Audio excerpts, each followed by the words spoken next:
Et si on parlait aujourd'hui d'une méthode simple, rapide et efficace pour que tu puisses faire ton ménage avec fun et rapidement. Ça t'intéresse? Eh bien, reste connecté parce que j'ai une méthode qui pourrait t'intéresser.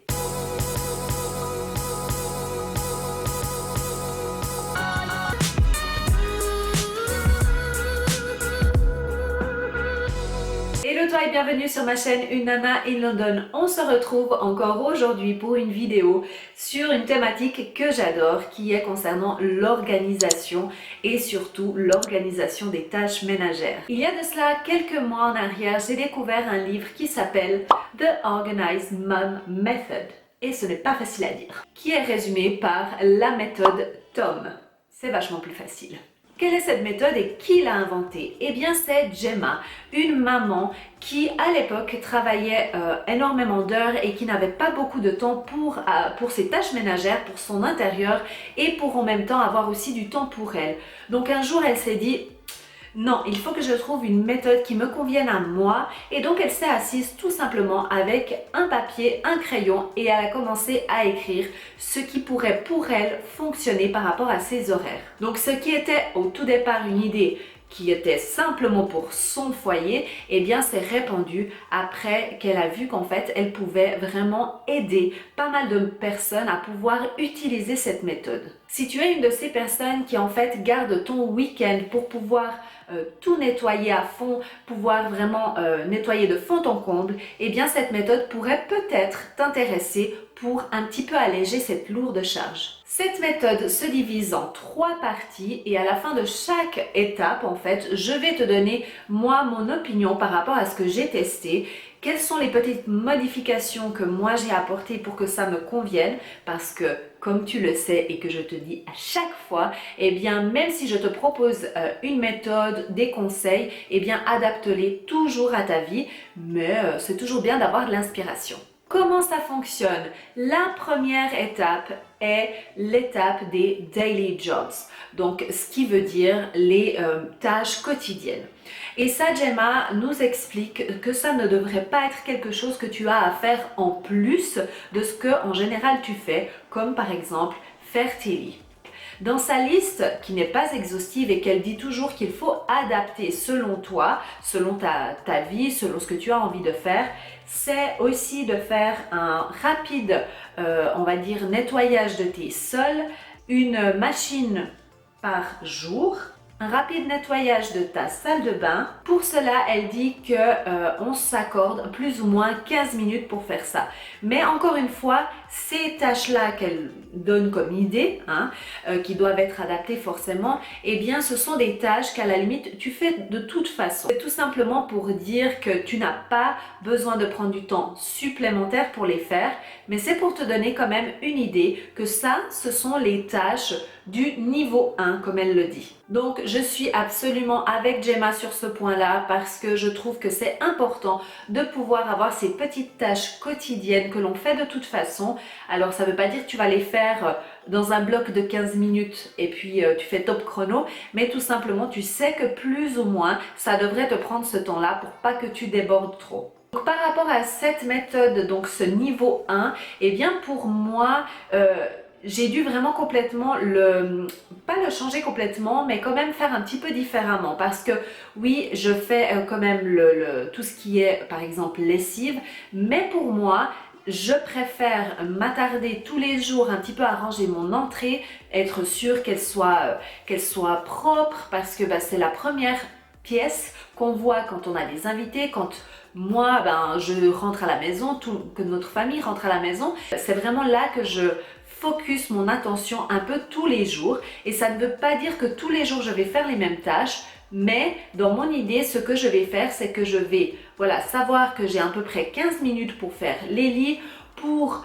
nettoyer ces endroits-là, un petit peu ramasser les choses qui traînent ici et là que par hasard on aurait laissé traîner avant de partir justement pour que j'amène ma fille à l'école parce qu'on sait que ces matinées des fois sont un petit peu ouh là là. Le niveau 2, ce sont les tâches quotidiennes de 30 minutes et là ça devient vachement intéressant. Donc Gemma insiste bien sur le fait que ces tâches-là ne doivent pas dépasser 30 minutes. Tu dois vraiment, attends, prendre ton timer, le mettre sur 30 minutes et une fois que ça sonne, stop. Pourquoi cela? Eh bien, comme tu le sais, car je le répète toujours dans mes vidéos, quand tu as un timer qui est en route, que tu sais que tu as un temps réparti, eh bien, tu seras beaucoup plus focus sur ta tâche et beaucoup plus efficace. Et aussi, ce qui est hyper intéressant dans ce que Jay m'a dit, c'est que tu as 30 minutes et tu as un jour qui va correspondre à une pièce de ta maison ou de ton appartement. Alors je te mets ici la liste justement que Gemma propose par rapport aux jours de la semaine et aux pièces qu'elle conseille de faire pour ces jours. Alors c'est comme elle dit, il faut toujours que tu regardes par rapport à toi. Il y a quand même une idée par rapport à sa vie à elle qu'il convenait de faire les tâches qu'elle a mentionnées dans cet ordre-là. Une des choses qu'elle disait dans son livre et que je me souviens, c'est que elle disait par exemple le salon, elle le fait le lundi parce que justement après un week-end où on a passé beaucoup plus de temps dans notre salon, et bien des fois c'est là où il y a un petit peu plus besoin d'une attention. Et est-ce qu'il n'y a pas quelque chose qui manque ici dans cette petite liste? Tu te dis, hein, on a 7 jours dans notre semaine. Où sont passés les autres jours? Eh bien, ne t'inquiète pas, parce que justement, vient après le niveau 3. Avant de te parler justement des 3 autres jours qui restent, je voulais juste te donner un petit peu mon opinion par rapport à ce niveau 2. Donc, chez moi, personnellement, par rapport à comme ma maison est structurée. Donc en Angleterre, nous avons des très hautes maisons qui ont beaucoup d'étages.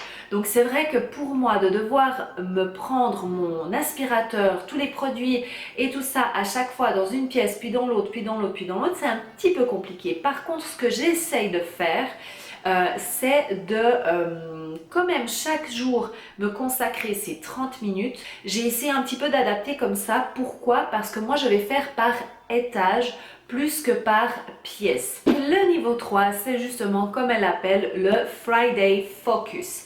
Donc le Friday Focus, c'est le secret de cette méthode Tom. Donc c'est-à-dire que chaque semaine, tu vas avoir le vendredi, donc elle a choisi le vendredi, encore une fois tu peux choisir un autre jour qui te conviendra mieux et de te dire ok, je vais porter mon attention plus spécifique dans une pièce en particulier. Exemple, si tu prends ta cuisine, peut-être tu voudras nettoyer ton four. Donc l'idée c'est de prendre le vendredi pour une tâche spécifique dans une pièce spécifique, comme d'habitude chronométrée de 30 minutes et pas une minute de plus.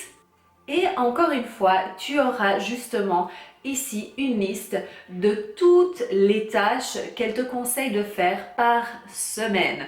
Donc c'est une rotation de 8 semaines. Donc tu vois qu'il y a tout ça, en fait, toute cette liste, c'est un conseil qu'elle a, mais ce que j'adore avec ça, c'est que ça va te donner déjà un canevas pour que toi-même tu puisses un petit peu modifier ce qui te conviendrait le mieux. Parce que évidemment, si tu n'as pas de jardin, eh bien, nettoyer ton jardin, ça ne te sert pas à grand chose, qu'on soit bien d'accord. Alors par rapport à ce niveau 3, moi je trouve que c'est vraiment topissime, topissime, topissime. Moi je faisais déjà un petit peu comme ça, mais d'une autre manière, c'est-à-dire que je ne faisais pas par semaine, mais je faisais par mois. Et c'est vrai que je trouve beaucoup mieux de faire par semaine, parce que justement ça va te permettre de faire une rotation plus régulière, on va dire, des mêmes pièces. Aussi par rapport à ce niveau 3, ce que moi j'ai fait et qu'elle ne mentionne pas, je crois, dans son livre, c'est de faire en fait une checklist, parce que tu sais que j'adore avoir justement les choses écrites par papier. Donc moi j'ai fait une petite checklist avec chaque pièce où je vais avoir le Friday Focus et je vais en fait faire un état des lieux de l'endroit pour savoir quelles seraient les choses que j'aurais à faire. Tout ça, je vais mentionner, eh bien, par exemple, dans la chambre, j'aimerais bien un petit peu de la déco, j'aimerais bien acheter des tapis, j'aimerais bien nettoyer le dessus des fenêtres, par exemple, nettoyer mes fenêtres, etc. Et je fais toute la liste de toutes les choses que je vois que je dois faire, donc ce jour-là. Et comme ça, au moment où je devrais m'attaquer à cette tâche de 30 minutes, eh bien, je sais par où je vais commencer parce que je vais choisir la tâche en fait qui est la plus importante et pour moi à la priorité. Maintenant, ce qu'il ne faut pas oublier, ce qu'elle a très bien précisé, c'est que si par contre, chez toi, tu as des tâches à faire plus que d'habitude, dans le sens où tu es déjà un petit peu débordé, que ça s'est accumulé un petit peu, eh bien, elle te conseille vraiment d'abord, avant de commencer cette méthode, de d'abord t'attaquer au, on va dire, au débordement plutôt que de t'attaquer aux tâches quotidiennes. Pourquoi? Parce que cette méthode, c'est vraiment pour que tu puisses avoir un roulement qui fonctionne à partir du moment où tu as déjà ta maison qui est en ordre. Donc tout d'abord, mets ta maison en ordre correctement, on va dire du mieux que tu peux par rapport à certaines pièces peut-être qui sont un petit peu plus hors de contrôle, et ensuite commence à appliquer la méthode Tom. Alors j'espère que cette méthode te plaît, que tu vas l'essayer. Et si tu l'essayes, n'oublie pas de me mettre un petit peu des commentaires ici. Si tu vas sur Instagram, eh bien identifie-moi sur tes photos de quand tu es en train de faire cette méthode. J'adore voir quand justement tu as pu essayer la méthode ou bien que tu as appliqué des conseils et que ça marche pour toi. Donc n'hésite pas à partager voilà, tout ce que toi tu as aussi comme expérience. Et pour cela, n'oublie pas de me rejoindre sur Instagram, je suis pas mal active là-bas, je poste souvent des stories, donc on se voit tout bientôt. Et d'ici là, je te dis à bientôt et n'oublie pas de suivre tes rêves car ils connaissent le chemin. Bye bye! Un livre qui s'appelle The Organized... Attends, c'était quoi le livre? Là, j'ai découvert un livre qui s'appelle The Organized Method. Non, mais je dis toujours à l'envers. Ah oui, j'ai oublié de dire le truc. Non, non, non, non. Et que, ça vous...